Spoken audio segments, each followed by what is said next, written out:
mengerti bagaimana Tuhan Yesus berada di alam kubur.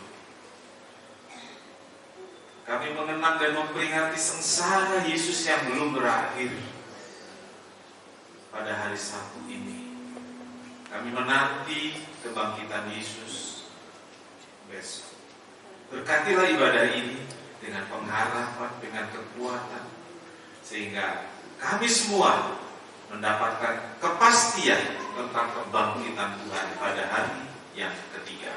Terima kasih Tuhan, kami mulai ibadah kami. Mohon berkat dalam satu nama, yaitu di dalam nama Tuhan Yesus Kristus Juru Selamat dan Penebus kami berdoa. Amin. Silakan. Tuhan, kita akan melanjutkan ibadah kita. Kita akan menjadi orang-orang yang selalu bersyukur, selalu mengingat kasih Tuhan, kebaikan Tuhan. Dan meskipun kita tidak melihat dengan mata jasmani kita, betapa Tuhan sangat menderita waktu disalib. Kita tidak melihat secara langsung waktu tangan Tuhan dipaku, waktu kaki Tuhan dipaku dan mengeluarkan darah saat lambungnya ditikam. Kita tidak ada di sana, tetapi dengan iman kita, dengan percaya kita yakin bahwa darah Yesus yang sudah menebus kita, memberikan kita sebuah kehidupan bukan hanya di dunia ini, tetapi kita akan berjumpa dengan Tuhan di surga nanti. Haleluya. Meskipun tak melihat,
mencurahkan hatimu. Terima kasih Tuhan buat berkat-Mu melalui ibadah kami pagi hari ini. Kami boleh merasakan kehadiran Tuhan. Kami boleh merasakan penderitaan Tuhan yang begitu besar dalam hidup kami.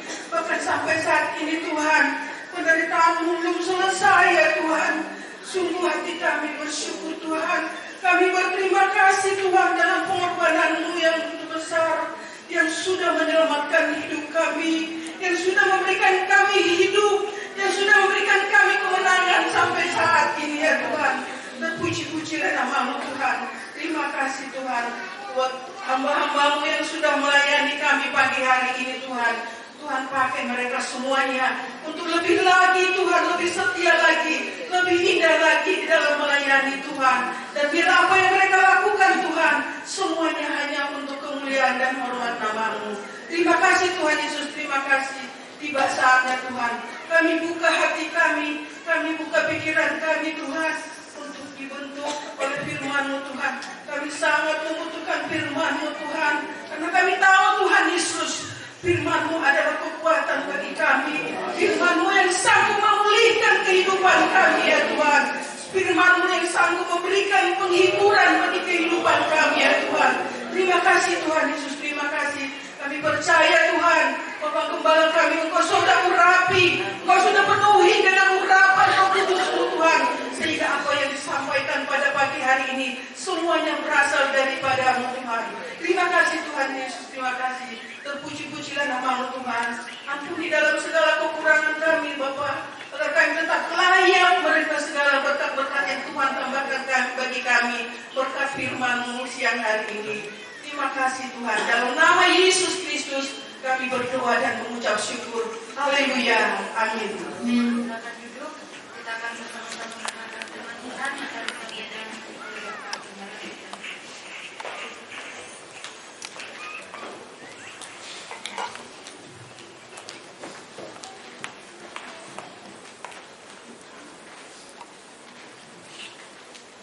Selamat pagi, menjelang siang Bapak Saudara.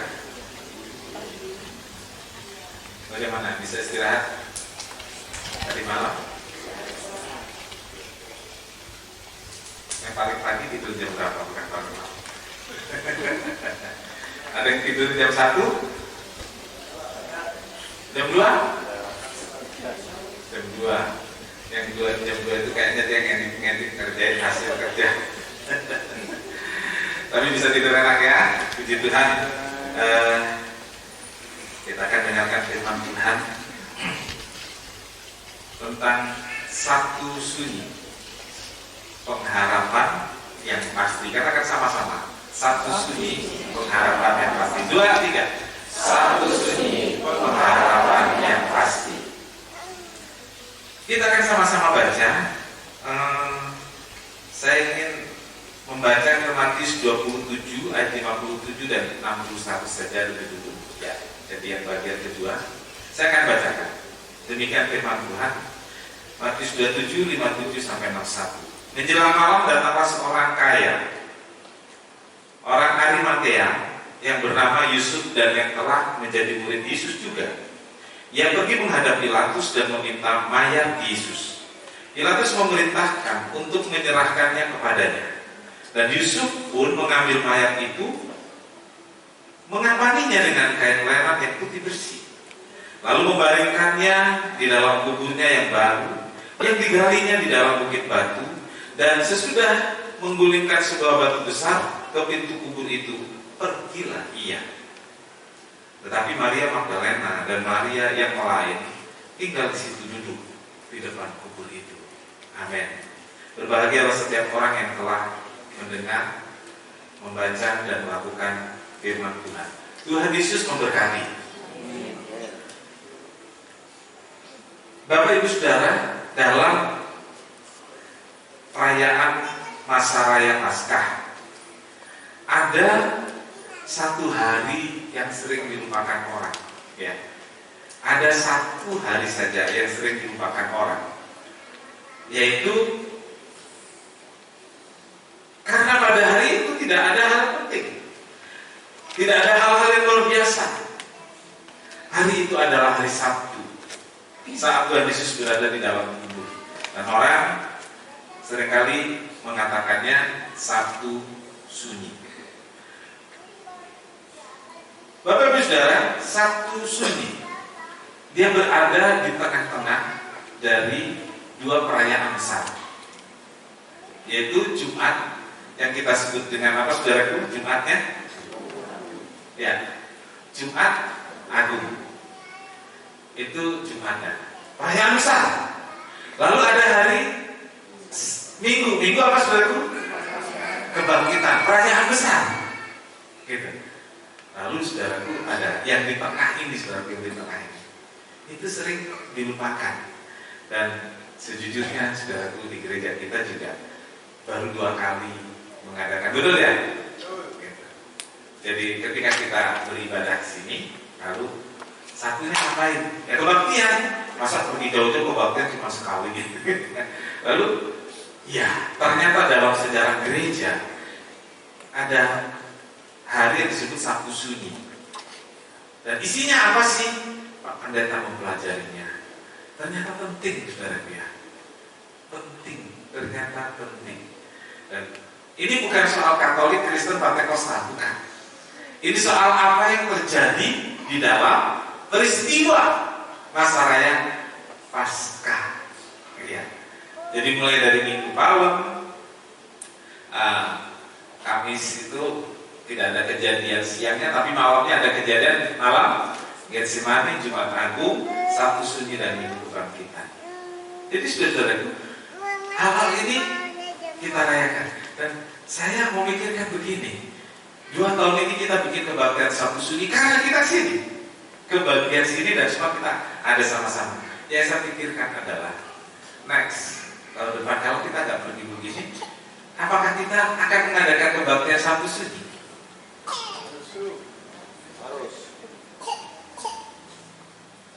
Ada suara yang mengatakan harus, setuju. Yang lain bagaimana kira-kira? Ya? Betul. Tuhan dengar loh, Tuhan dengar loh. Nanti waktunya kita pagi atau malam kan gitu ya, pagi atau malam gitu ya. Gitu. Di gereja Katolik itu harus, ya. Dan perkembangannya, saudara, perkembangannya.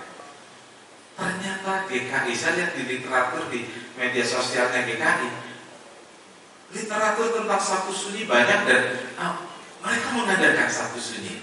Tapi saudara jangan cari itu di gereja-gereja Pentakosta. Tetangga kita di sebelah juga bikin acara. Dan dia kaget kalau kita sebut tadi malam dan kemarin siang ya, ada tamu pendeta ya. Siang ada tamu pendeta, malam juga ada tamu. Dan saya sebutkan ini ibadah Sabtu Sunyi. Mereka bingung, saudara. Mereka bingung.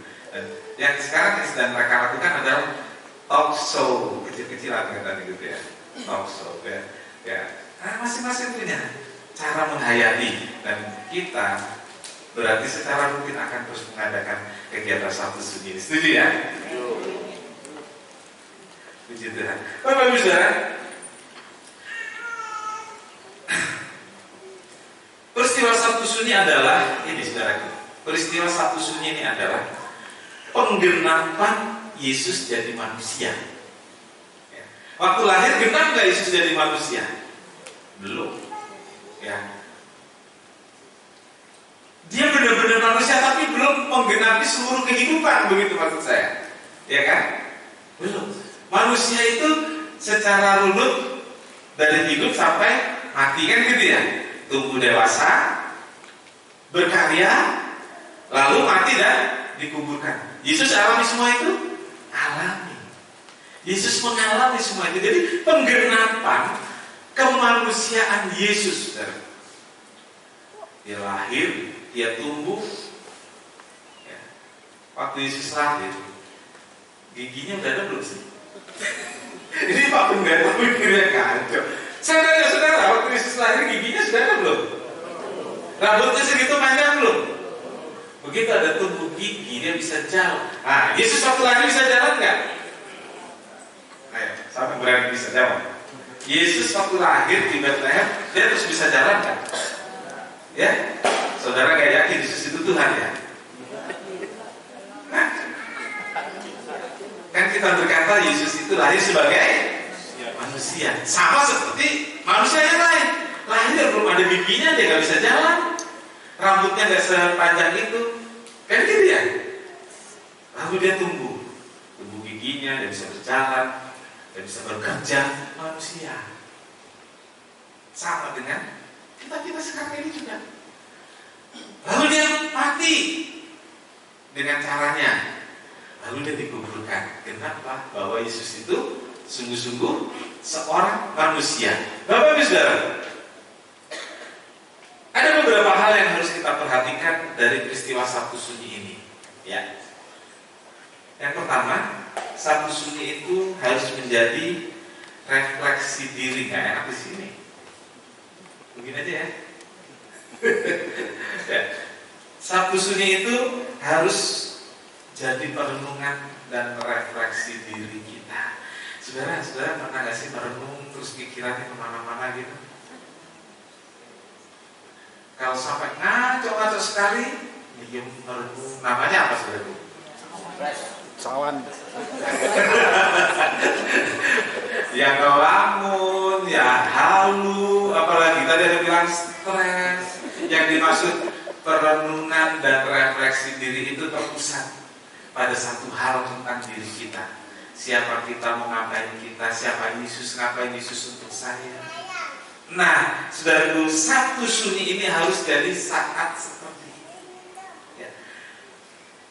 Jangan karena Sabtu Sunyi itu saudara nyanyi, saudaraku.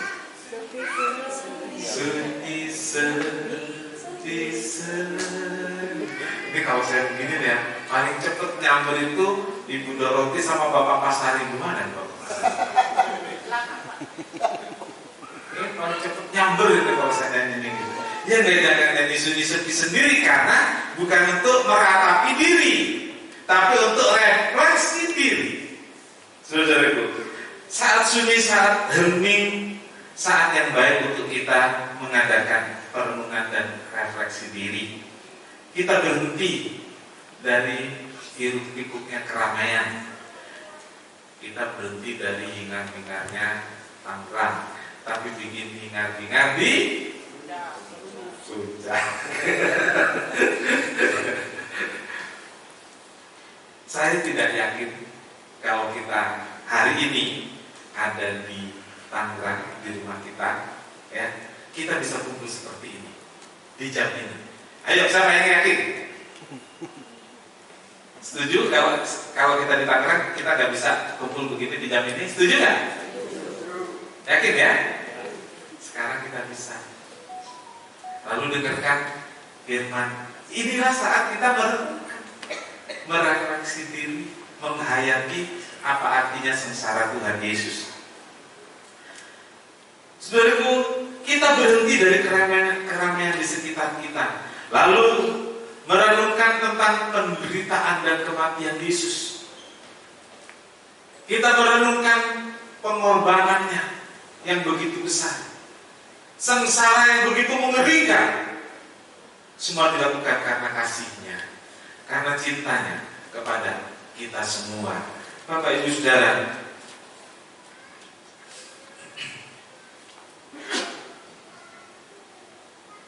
Sabtu Sunyi adalah kepastian tentang kebangkitan Yesus. Apa saudaraku?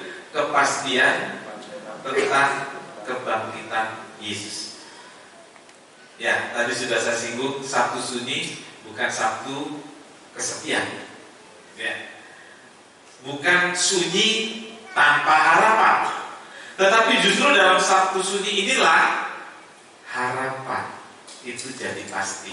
Itulah sebabnya judul firman Tuhan ini Sabtu Sunyi, kepastian harapan.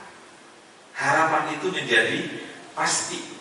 Sebelum Yesus bangkit, setelah mati Yesus dikuburkan, yang terjadi pada semua murid adalah putus asa, keraguan, apalagi saudaraku, takut, bingung.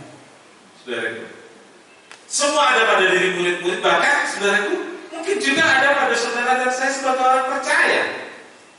Kebimbangan, keraguan, dari berbagai masalah yang tumpuk menumpuk ada. Kita nggak punya harapan penyelesaiannya. Tapi Sabtu Sunyi ini, Bapak Ibu Saudara, kita punya kepastian tentang harapan kita. Pada Sabtu Sunyi inilah semua harapan dan keputusasaan hilang karena ada kepastian. Kepastian apa? Besok Yesus bangkit. Besok Yesus bangkit. Sabtu Sunyi, saudara, adalah tentang keberanian mengambil resiko. Apa, saudaraku? Keberanian mengambil resiko. Semua yang kita lakukan itu ada resikonya, hanya berani nggak kita ambil resiko, saudaraku. Dengarkan baik-baik. Hanya ada 4 orang dalam catatan Alkitab yang hadir saat pemakaman Yesus. Berapa orang, saudara? Berapa? 4 saja. Saudara kok ragu? Saudara pikir Yesus mati diarak sampai ratusan ribuan orang waktu penguburannya? Tidak. Hanya berapa, saudara? 4. Loh, gimana murid-muridnya? Harusnya kan murid-murid yang sudah ditolong, orang yang dirasuki setan disembuhkan, orang yang sakit disembuhkan. Harusnya kan berterima kasih dengan mengantar Yesus ke kubur, betul kan? Sekarang saudaraku, saudara jarang pergi ke seseorang itu, tapi seseorang itu pernah menolong saudara. Saudara dengar dia meninggal, apa yang saudara lakukan? Coba, apa yang saudara lakukan? Halo? Ada yang angkat tangan? Ya, yang jelas ngomongnya supaya yang lain dengar. Ya. Mengusahakan hadir di pemakamannya. Mengusahakan hadir.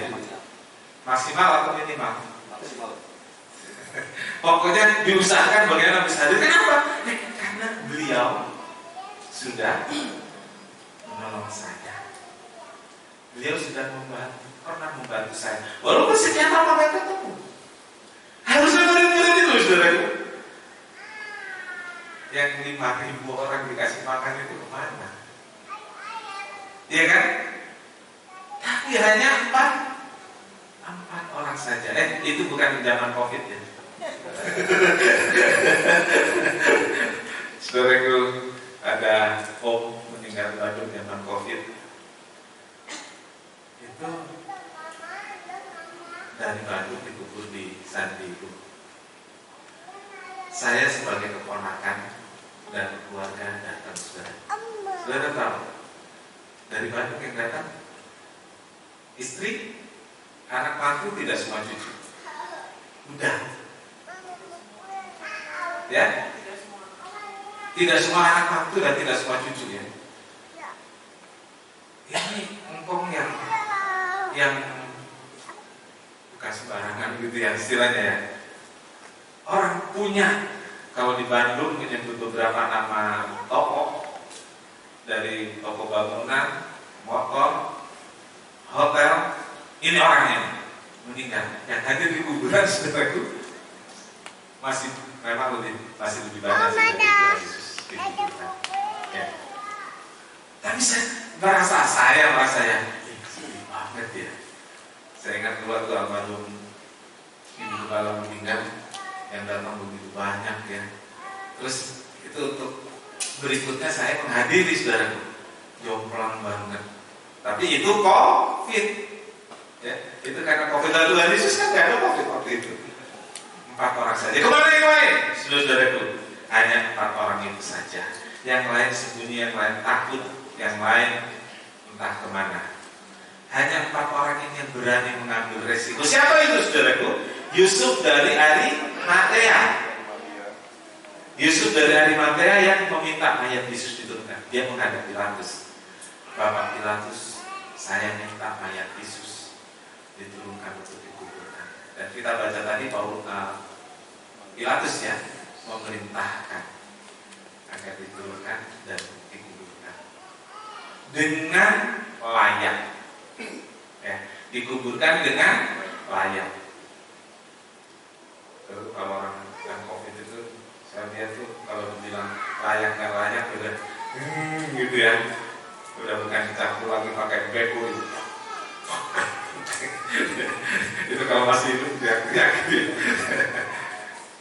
Saudaraku, Yusuf Maria Arimatea tidak tega melihat mayat Yesus tergantung, dan dia juga tidak mau sembarangan dikuburkan.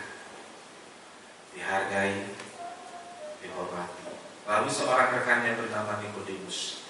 Kalau kita membacanya di dalam Yohanes tadi sudah ada tertulis, tapi belum dibacakan. Yohanes 19 ayat 39. Juga Nikodemus datang ke situ.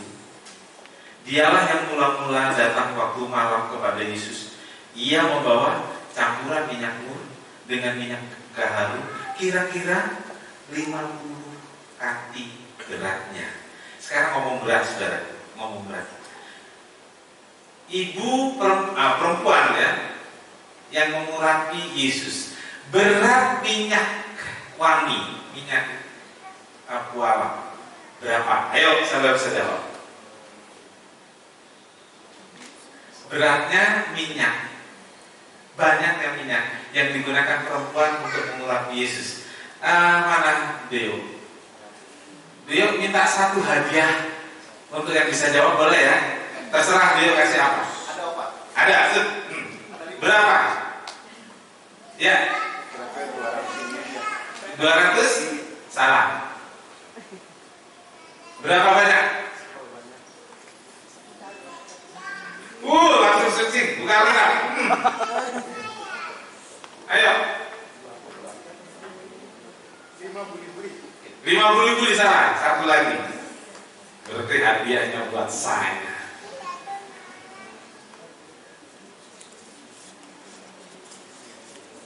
Minyak narwastu murni, beratnya. Ya?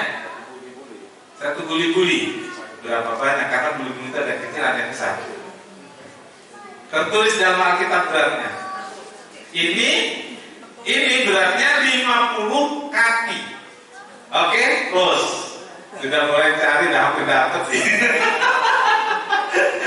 Beratnya setengah kaki.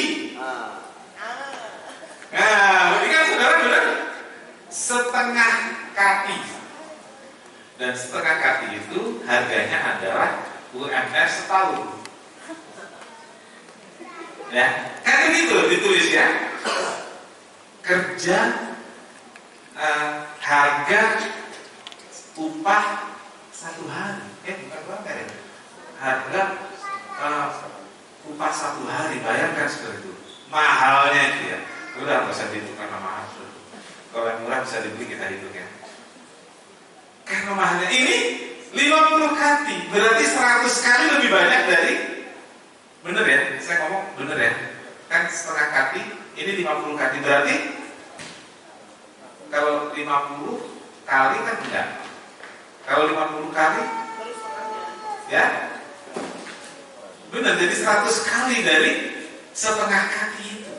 Berapa mahal harganya, saudaraku? Ya sih, yang korban itu orang miskin, dia harus mengumpulkan uang untuk kasih. Kemarin saya ikut 60 juta untuk dipersembahkan.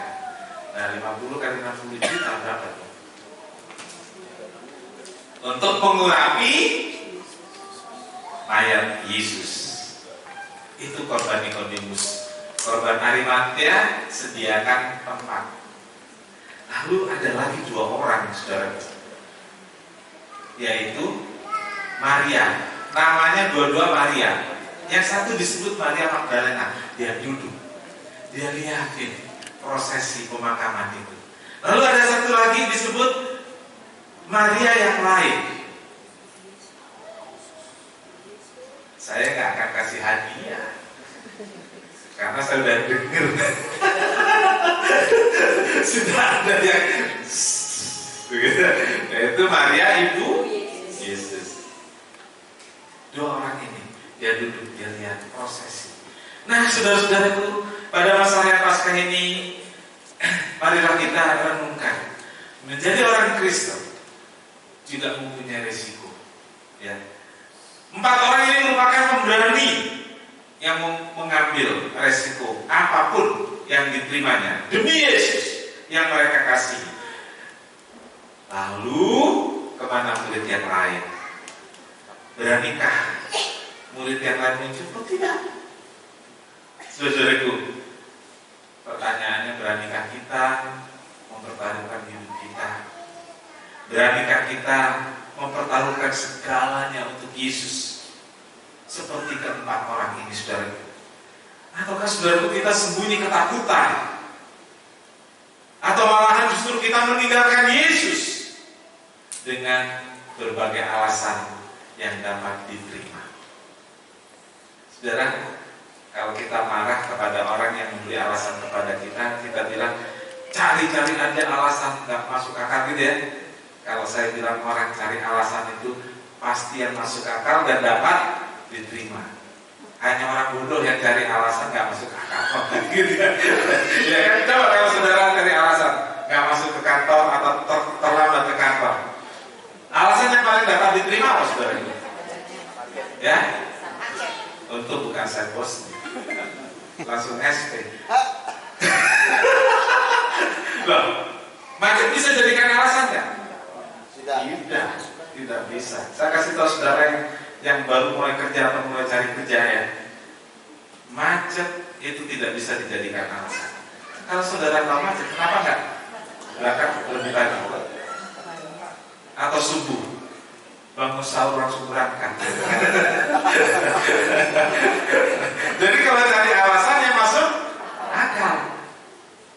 Banyak orang Kristen pintar, saudaraku. Ya. Saya mau ngomong udah ketawa juga, saudara. Banyak orang Kristen itu pintar cari alasan yang masuk akal untuk tidak taat.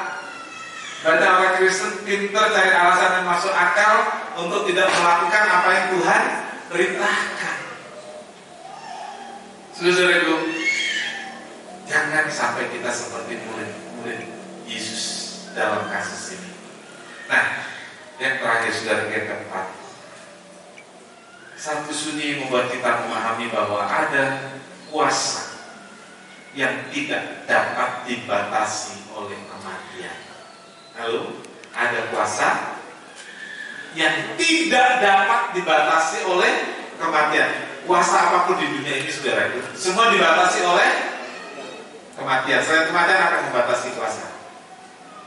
Pensiun. Loh, kalau orang sudah pensiun masih bisa berkuasa? Ya? Masih kalau akal-akalan.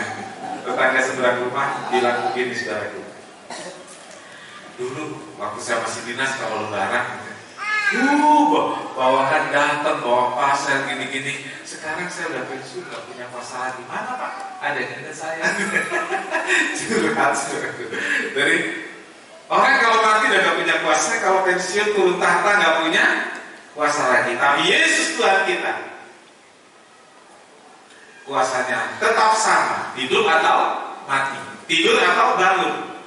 Yesus tidur, kuasanya berubah kan? Yesus tidur di kapal. Pikir murid-murid ini tenggelam karena Yesus tidur. Tidak, Yesus tahu. Dan Yesus menentukan, memang dia dibangunkan. Tapi kuasanya tidak berubah, saudaraku. Saudara-saudara, pada Sabtu Sunyi ini, saudara, kita melihat ada kuasa yang tidak bisa dihalangi oleh kematian, yaitu kuasa kebangkitan dari Yesus. Kubur dijaga, Yesus bisa keluar dari kubur. Orang dibayar untuk berbohong, Yesus membuktikan bahwa dia tetap hidup. Saudaraku, sekalipun keadaan kita sekarang benar-benar sulit, saat ini mungkin hidup kita terpuruk, bahkan ada beberapa di antara kita yang mungkin sudah sepertinya pintu-pintu harapan itu tertutup. Ingatlah bahwa Yesus tidak pernah kehilangan kuasanya. Amin. Yesus tidak pernah kehilangan kekuatannya. Kuasanya tidak terpengaruh oleh kematian.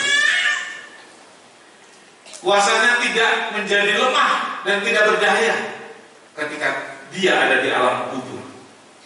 Saudara-saudaraku, minggu kebangkitan adalah kebangkitan Tuhan kita Yesus Kristus. Itulah saat semua pengharapan menjadi kenyataan. Amin. Hari ini bagi murid-murid saat itu kebingungan, takut, dan gak punya harapan. Sabtu sunyi. Tetapi di dalam Sabtu sunyi itu juga sama seperti kita hari ini, kita punya pengharapan yang pasti. PHP, kalau anak muda bilang PHP apa itu namanya? Memberi harapan palsu. Di ruangan ini saya katakan kepada saudara, PHP, memberi harapan pasti. Amin. Katakan PHP, memberi harapan pasti. 2, 3. Jangan ada palsu ya. Sabtu sunyi adalah pemberi harapan pasti. Puji Tuhan, Bapak Ibu Saudara, mari kita datang pada Tuhan. Kita tahu tidak mudah bagi Yesus ada di alam kubur, tetapi itulah yang harus Yesus lalui. Bagi murid-murid, Sabtu sunyi adalah saat mereka merenung. Apa mereka akan terus terpuruk dan sembunyi? Dan saudara tahu, pada minggu pagi-pagi Petrus dan Yohanes telah mengubah keputusan rasa takut yang ada menjadi keberanian. Kemana minggu pagi Petrus dan Yohanes itu? Ada keberanian. Betul? Kapan berubahnya? Saat dia merenung, merefleksikan diri bahwa Yesus sudah. Yesus yang ada di alam kubur tidak tinggal di alam kubur. Saudara-saudaraku, ingatlah bahwa Sabtu sunyi itu tidak bertahan lama. Halo? Sabtu sunyi itu tidak bertahan, hanya hari Sabtu saja. Ya, tidak bertahan lama. Sabtu sunyi itu hanya 1 hari. Kemudian datanglah hari Minggu, yaitu hari kebangkitan Yesus. Amin. Sama-sama kita berdiri.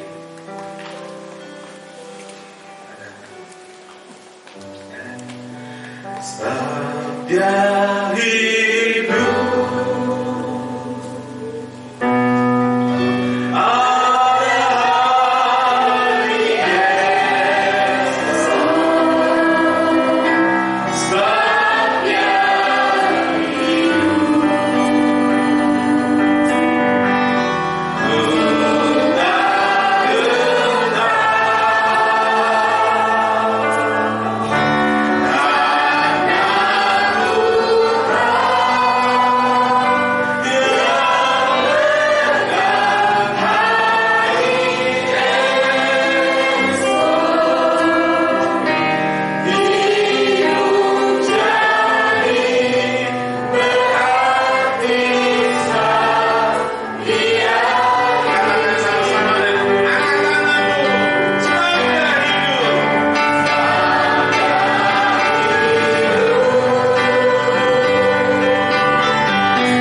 segarkan ingatan kami lagi tentang Yesus yang menderita disalib, Yesus yang menderita di alam kubur.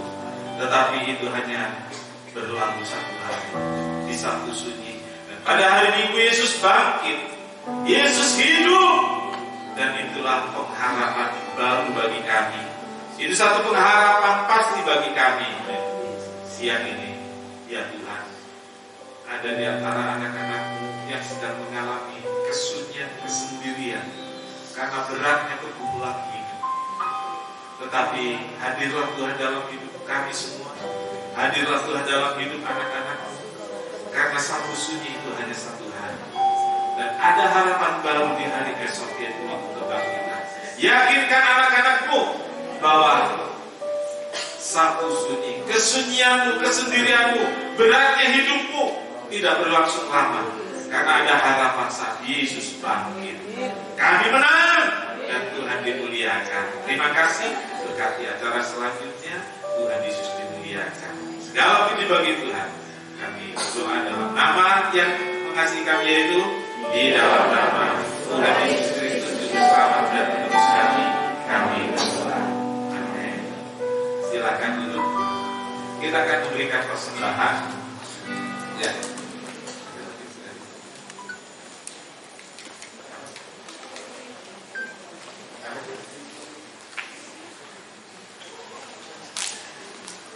Ya, ini lagu yang akan kita nyanyikan untuk persembahan. Yang membawa persembahan sudah.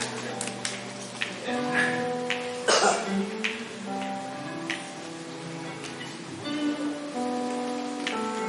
Sekali lagi ya, tadi.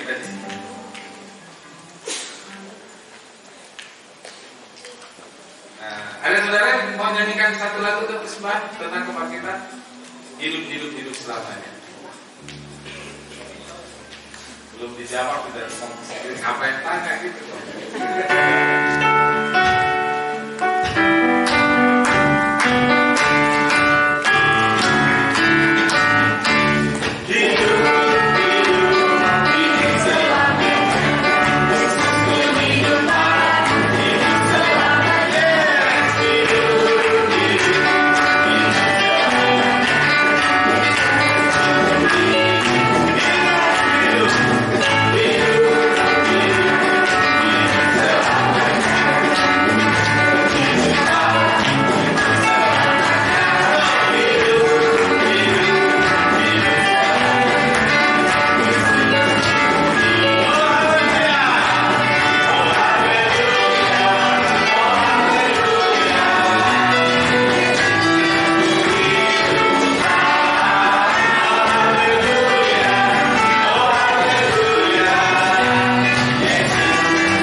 Kemudian setelah games kita akan makan. Ya. Kita akan makan. Nah, setelah makan, barang-barang saudara masih di kamar? Ya. Kali ini makannya tidak seperti pagi kali ya, tidak seperti malam ya, makanya kita berbanyak-banyak waktu karena jam 12 harusnya sudah check out ya. Jadi kita makan. Nah, sekarang jam 12 check. Makan, ambil barang, siapkan diri untuk berangkat.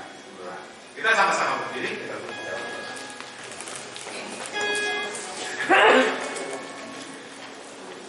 Bapak di surga, terima kasih untuk kasih sayang Tuhan yang sudah menolong kami bergiat, berefleksi, merenung, dan juga berinteraksi satu dengan yang lain pada 2 hari ini, sehingga kami jadi anak-anak Tuhan yang semakin mengerti pengorbanan Yesus, dan kami makin menjadi erat dalam satu keluarga GBT Bukit Sion. Kami tidak terpisahkan, kami adalah satu keluarga di dalam gereja Bethel Tabernakel Bukit Sion. Dan ini membuat kami bisa lebih lagi membangun gereja di mana kami bersama berbakti dan melayani, menangkan jiwa untuk Tuhan, dan Tuhan dimuliakan. Terima kasih Tuhan.